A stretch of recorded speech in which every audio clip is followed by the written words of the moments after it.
Okay, here we are. We're going to do this interview with Rob from Boricua, Poder Boricua Power, Puerto Rican Power, here with us in the National 5 Week. Rob, thank you for being here with us. How do you feel? How do you feel in this event here? I love UFC 276? Vegas. I love Vegas. International fighting is huge. I actually made my debut on an International Fight Week card. This is back in 2014. I want to say they've been the first couple that they actually did. The energy's insane. All of Vegas is just, they can feel it. You know, it's a big fight week. But not only that, they usually have a bunch of other events going on too, so you can kind of like get away from the fights and if you're fighting and take away, you know, and go visit other things, kind of take your mind off the fights. But I love it. And then you got a huge card, you know, so like you can't go wrong. I'm excited for the fights. I'm excited to be here, and I'm excited to talk to you guys. Oh, thank you. Now you see I'm so happy. But you came from the loss against Chito Vera. Yep. How you recover? It seemed that you were in a better place than the fight. Yeah, I mean, it was a tough fight. It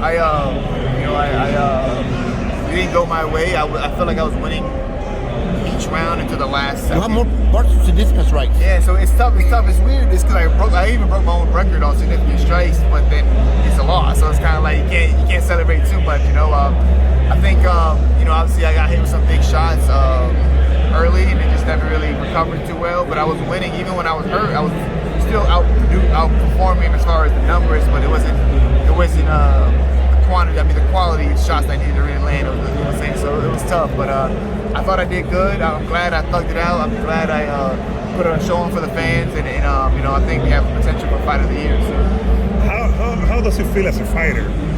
You were hitting him pretty hard. You were winning. You were kind of hitting hard. Yeah. Still, you didn't win. But how does it feel as a fighter up there inside the octagon, doing that, and the guy receiving the hitting from you, and he's still there answering you? How do you feel about that? It's frustrating. Obviously, it's frustrating. It's one of those things that like if you let it get to you, you can get discouraged quick.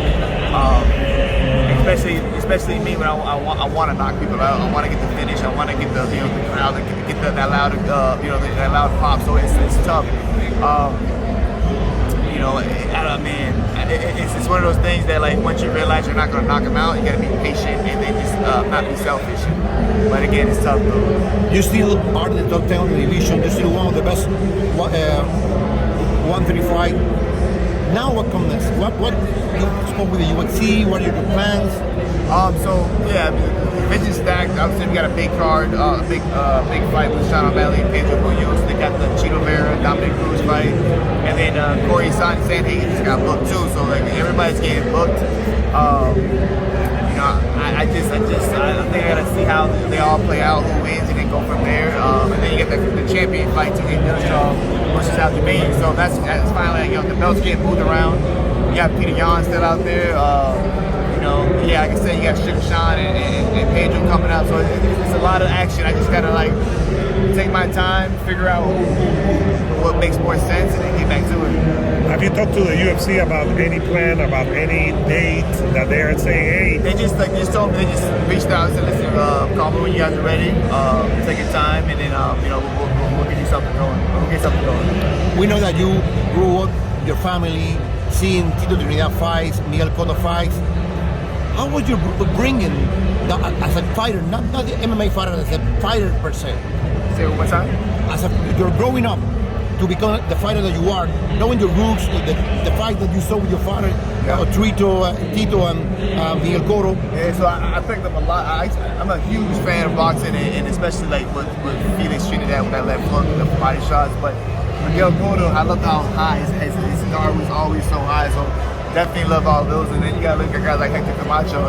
He was flamboyant. He was that guy that kind of like put a lot of flavor out there, I guess you would say. So definitely, I'm a big supporter of Puerto Rican fighters, and I look up to them, and I try to mimic that. I go out there. When you see a Rob Font fight, I want you to be like, it looks like he grew up boxing. You know what I'm saying? But even though I didn't, I wanted to see like, okay, because. And I think it's working. Because most people think I grew up boxing. I never boxed. I actually started off in jiu-jitsu. So it's kind of like it's a compliment to hear that. You know. Definitely, when you talk, when you walk, when you fight, it feels like you are a freaking Latino fighter. You are a Latino person. I mean, how you react, how you do this. I mean, you cannot deny you are a Puerto Rican, you are a Latino. Yeah, how does it feel? How does it feel? It feels great, man. It feels great to get that support. It feels great to kind of like represent for all the Latinos out there. And yeah, I mean, I think it's in our culture, it's in our blood. I think it's like it's part of what we do, you know. Like it's what we do, you know.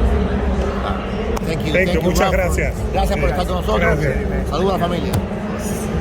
Thank you, brother. Gracias.